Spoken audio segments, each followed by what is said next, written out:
اور اس بارے میں ان سے مشورہ کریں کیونکہ وہ ایک دانا اور عقل مند شخص ہیں اور ان کا تعلق خاندان نبوت سے ہے۔ وہ دونوں جناب روبیل کے پاس آئے اور ان سے سارا واقعہ بیان کیا۔ جناب روبیل نے حضرت یونس علیہ السلام سے کہا، خدا کی بارگاہ میں رجوع کریں اور التماس کریں کہ یہ عذاب کہیں اور لے جائے، کیونکہ اللہ تعالیٰ ان پر عذاب نازل کرنے سے بے نیاز ہے اور اپنے بندوں پر مہربان ہے۔ لیکن تنوخہ روبیل کے برعکس مسلسل حضرت یونس علیہ السلام کو عذاب نازل کرنے پر ترغیب دلاتا رہا۔ جناب روبیل نے تنوخہ سے کہا، چپ رہو، تم ایک انجان عابد ہو۔ اس کے بعد جناب روبیل حضرت یونس علیہ السلام کے پاس آئے اور ان سے بار بار کہا کہ خداوند متعال سے گزارش کریں کہ وہ اس عذاب کو واپس پلٹا دے، لیکن حضرت یونس علیہ السلام نے ان کی تجویز رد کر دی اور تنوخہ کے ہمراہ قوم کی طرف گئے اور اسے عذاب نازل ہونے کی اطلاع دی۔ قوم کو عذاب کی اطلاع دینے کے بعد حضرت یونس علیہ السلام تنوخہ کے ہمراہ شہر سے باہر چلے آئے تاکہ اس سرزمین سے دور ہو جائیں، لیکن جناب روبیل قوم کے اندر باقی رہے۔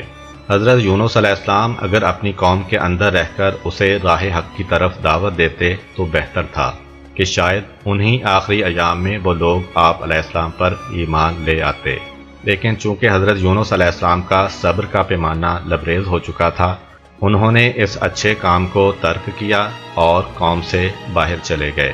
یہی چیز باعث بنی کہ شدید غضب الہی سے دوچار ہوئے۔ حضرت یونس علیہ السلام شہر نینوا سے باہر نکل گئے، چلتے چلتے دریا کے کنارے پہنچے۔ وہاں پر منتظر بیٹھے تھے کہ اچانک ایک کشتی آئی۔ وہ کشتی مسافروں سے پر تھی، اس میں کوئی جگہ نہ تھی، لیکن حضرت یونس علیہ السلام نے کشتی بان سے التماس کی کہ انہیں کشتی پر سوار کرے۔ بالآخر ملاح نے انہیں کشتی پر سوار کیا اور کشتی اپنی منزل کی طرف روانہ ہوئی۔ دریا کے وسط میں ایک بہت بڑی مچھلی نے کشتی کا راستہ روکا۔ اس نے یوں منہ کھولا ہوا تھا جیسے کھانے کے لیے کچھ مانگ رہی ہو۔ کشتی پر سوار لوگوں نے کہا، ہمارے خیال میں ہمارے درمیان میں کوئی ایسا گناہ گار شخص موجود ہے جسے اس مچھلی کی خوراک بننا چاہیے۔ کشتی پر سوار لوگوں کے درمیان قرعہ ڈالا گیا تو قرعہ حضرت یونس علیہ السلام کے نام نکلا، حتیٰ کہ 3 بار قرعہ ڈالا گیا۔ قرعہ ہر دفعہ حضرت یونس علیہ السلام کے نام پر ہی نکلتا۔ لوگوں نے حضرت یونس علیہ السلام کو اٹھا کر سمندر میں پھینک دیا۔ اس بڑی مچھلی نے انہیں نگل لیا جبکہ وہ نفس کو ملامت کر رہے تھے۔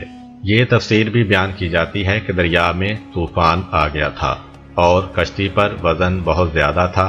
کشتی میں بیٹھنے والوں کو ہر لمحے غرق ہونے کا خطرہ لاحق ہونے لگا۔ اس کے سوا اور کوئی چارہ کار نہیں تھا کہ کشتی کو ہلکا کرنے کے لیے کچھ لوگوں کو دریا میں پھینک دیا جائے، اور قرعہ یونس علیہ السلام کے نام نکل آیا۔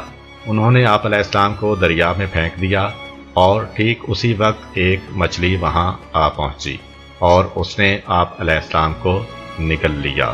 لیکن وہ خدا جو آگ کو پانی کے اندر اور شیشے کو پتھر کی آغوش میں محفوظ رکھتا ہے، اس نے اس مچھلی کو حکم دیا کہ اس کے بندے یونس علیہ السلام کو معمولی سی تکلیف بھی نہ پہنچائے۔ حضرت یونس علیہ السلام کو اس عجیب قید میں رہنا تھا تاکہ وہ اپنے ترک اولا کی طرف متوجہ ہوں اور اس کی تلافی کریں۔ اللہ تعالیٰ نے اس مچھلی کی طرف وحی کی کہ اس کی کوئی ہڈی نہ توڑنا اور اس کے کسی جوڑ کو نہ کاٹنا۔ چنانچہ وہ مچھلی حضرت یونس علیہ السلام کو دریا کے اندر لے گئی۔ حضرت امام جعفر صادق علیہ السلام سے منقول روایت کے مطابق حضرت یونس علیہ السلام 4 ہفتوں تک اپنی قوم سے غائب رہے۔ ان 4 ہفتوں میں سے 1 ہفتہ دریا کی طرف سفر کیا، 1 ہفتہ مچھلی کے شکم میں رہے، 1 ہفتہ مچھلی کے پیٹ سے نکلنے کے بعد ایک درخت کے نیچے گزارا، اور 1 ہفتہ دریا سے واپس شہر نینوا کی طرف سفر میں لگا۔ حضرت یونس علیہ السلام کتنے دن شکم ماہی میں رہے، اس بارے میں روایات مختلف ہیں۔ بعض روایات میں 3 گھنٹے، بعض میں 9 گھنٹے اور بعض میں 40 دن تک کا بھی ذکر آیا ہے۔ حضرت یونس علیہ السلام نے 3 تاریکیوں، دریا کی تاریکی، شکم ماہی کی تاریکی اور رات کی تاریکی میں زندگی کا کچھ حصہ گزارا، لیکن ہمیشہ ذکر خدا میں مشغول رہے، اور ان تاریکیوں میں ان کا ورد زبان یہ تھا، لا الہ الا انت سبحانک انی کنت من الظالمین، اے خدا تیرے سوا کوئی بھی معبود نہیں ہے، تو ہر عیب و نقص سے پاک ہے، جبکہ میں ستمگاروں میں سے ہوں۔ آخرکار اللہ تعالیٰ نے آپ علیہ السلام کی دعا اپنی بارگاہ میں قبول فرمائی اور آپ علیہ السلام کی توبہ قبول کی، اور اس مچھلی کو حکم دیا کہ دریا کے کنارے پر آ کر یونس علیہ السلام کو باہر نکال دو۔ اس نے حکم خدا پر عمل کیا۔ ہاں، حضرت یونس علیہ السلام نے حقیقی معنوں میں توبہ کی، تسبیح خدا بیان کی اور اپنے گناہ کا سچے دل سے اقرار کیا تو شکم ماہی سے نجات پا گئے۔ سورہ صافات میں ملتا ہے، پس اگر وہ تسبیح کرنے والوں میں سے نہ ہوتے تو روز قیامت تک اسی مچھلی کے پیٹ میں رہتے۔ دوسری طرف جب حضرت یونس علیہ السلام کی قوم پر عذاب کا وقت آ گیا تو جناب روبیل پہاڑ کی بلندی پر گئے اور بلند آواز سے لوگوں کو مطلع کیا، اے لوگو، عذاب کا دن قریب آ چکا ہے، میں تمہارے بارے میں دل سوز اور مہربان ہوں، ابھی تمہارے پاس وقت ہے، آؤ توبہ و استغفار کر لو تاکہ اللہ تعالیٰ اپنا عذاب تمہارے سروں سے ٹال دے۔ جناب روبیل کی تبلیغ کا لوگوں پر اثر ہوا، وہ ان کے پاس گئے اور کہا، ہم جانتے ہیں کہ آپ ایک حکیم و عالم اور دل سوز شخص ہیں، آپ کی نظر میں اب ہمیں کیا کرنا چاہیے کہ ہم پر عذاب نازل نہ ہو؟ جناب روبیل نے کہا، بچوں کو اپنی ماؤں سمیت اور اسی طرح حیوانات کو ان کے بچوں سمیت بیابان میں لے آئیں اور انہیں ایک دوسرے سے علیحدہ کر دیں۔ جب آپ لوگ مشرق سے آنے والا طوفان دیکھیں تو سب کے سب بلند آواز سے گریہ و زاری شروع کر دیں اور التماس و التجا کرتے ہوئے توبہ کریں، نیز خدا سے اس کی رحمت شامل حال ہونے کا تقاضا کریں۔ سب لوگوں نے جناب روبیل کی بات قبول کی۔ جس وقت عذاب الہی کی علامتیں ظاہر ہونے لگیں تو ان لوگوں نے گریہ و زاری کرنا شروع کیا اور خدا کی بارگاہ میں معافی مانگنا شروع کی۔ طلوع آفتاب کے وقت ان لوگوں نے اچانک دیکھا کہ زرد طوفان انتہائی تیزی سے چلنا شروع ہوا۔ انسانوں، حیوانوں، چھوٹے سے لے کر بڑے تک سب نے نالہ و فریاد بلند کیا، گویا کہ سب انسانوں نے حقیقی طور پر توبہ کر لی۔ جناب روبیل نے بھی ان لوگوں کی گریہ وزاری سنی اور دعا کی کہ اے پروردگار، اس قوم سے اس عذاب کو برطرف فرما۔ اللہ تعالیٰ نے ان کی توبہ قبول کی اور حضرت اسرافیل علیہ السلام کو حکم دیا کہ اس عذاب کو پہاڑوں کی طرف لے جا۔ جس وقت لوگوں نے دیکھا کہ ان کے سر سے عذاب ٹل چکا ہے تو خدا کی حمد و ثنا کرنے اور اس کا شکر بجا لانے میں مصروف ہو گئے۔ عذاب کے ٹل جانے کے بعد تنوخہ شہر واپس پلٹ آیا اور جناب روبیل سے کہا، میں نے خیال کیا تھا کہ عبادت کی وجہ سے آپ پر فضیلت رکھتا ہوں، لیکن اب سمجھا ہوں کہ علم کے ہمراہ تقوی علم کے بغیر زہد و تقوی سے بہتر ہے۔ اس کے بعد وہ عالم اور عابد دونوں دوست بن گئے اور اپنی قوم کے اندر رہ کر اسے ہدایت کرتے رہے۔ جس وقت مچھلی نے حضرت یونس علیہ السلام کو باہر نکالا، اس وقت آپ علیہ السلام کی حالت بالکل اس طرح تھی جس طرح کہ چڑیا کا ایک بے بالوں پر نوزائیدہ بچہ۔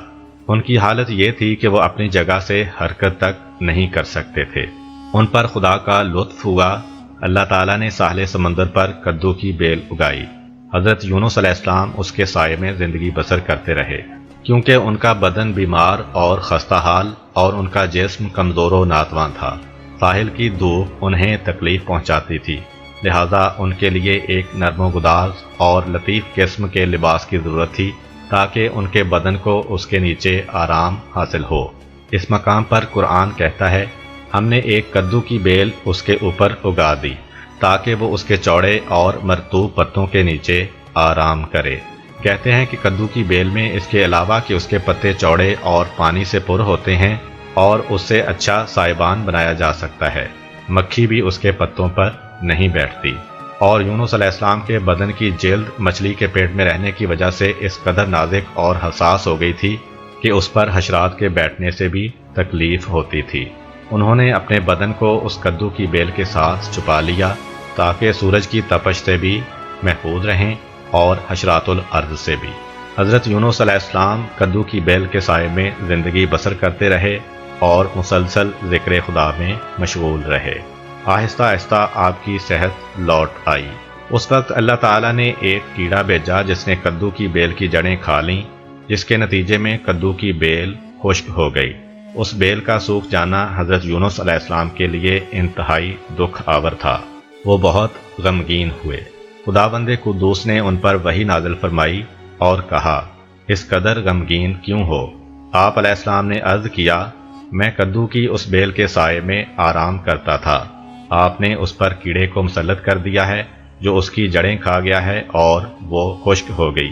خداوند متعال نے فرمایا، آپ ایک ایسے پودے کے خشک ہونے پر اس قدر غمگین ہیں جسے نہ تو آپ نے کاشت کیا اور نہ ہی اسے پانی دیا ہے، لیکن 1,00,000 سے زیادہ لوگوں پر عذاب نازل ہونے سے آپ غمگین نہیں ہوئے۔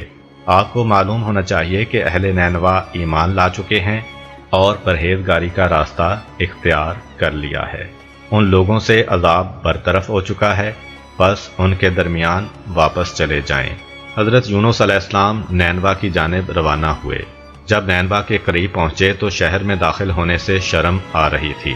انہوں نے ایک گڈریے کو دیکھا، اس کے پاس گئے اور فرمایا، جاؤ اور نینوا کے لوگوں کو اطلاع کرو کہ یونس علیہ السلام تمہاری طرف آ رہے ہیں۔ گڈریے نے حضرت یونس علیہ السلام سے کہا، کیوں جھوٹ بول رہے ہو؟ کیا تمہیں شرم نہیں آتی؟ حضرت یونس علیہ السلام گڈریے کا جواب سن کر بہت شرمسار ہوئے۔ ان کی خواہش پر ایک بکری نے قدرت خدا سے زبان کھول لی اور گواہی دی کہ یہ جناب یونس علیہ السلام ہیں۔ گڈریے کو یقین ہو گیا۔ وہ شہر نینوا گیا اور لوگوں کو اطلاع دی کہ حضرت یونس علیہ السلام آ رہے ہیں۔ لوگوں نے اس کی بات پر بال برابر یقین نہ کیا اور اسے پکڑ کر مارنا پیٹنا چاہتے تھے۔ اس نے کہا، میرے پاس اپنی خبر کے سچ ہونے پر ایک دلیل ہے۔ انہوں نے کہا، تمہارے پاس کیا دلیل ہے؟ اس نے جواب دیا، میری دلیل یہ ہے کہ یہ بکری گواہی دے گی۔ اسی بکری نے بول کر گواہی دی۔ لوگوں کو اس کی بات کے سچ ہونے کا یقین ہو گیا۔ وہ حضرت یونس علیہ السلام کے استقبال کے لیے آئے اور بڑے احترام سے انہیں شہر نینوا لے گئے۔ ان پر ایمان لے آئے اور اس پر بخوبی ثابت قدم رہے اور سالہ سال تک آپ علیہ السلام کی ہدایات کے سائے میں زندگی گزار دی۔ اگر آپ کو ہماری ویڈیو اچھی لگی ہے تو ویڈیو کو لائک کریں اور مزید اس طرح کی ویڈیوز دیکھنے کے لیے ہمارا چینل سبسکرائب کر لیں۔ ملتے ہیں نیکسٹ ویڈیو میں، اجازت دیجیے، اللہ حافظ۔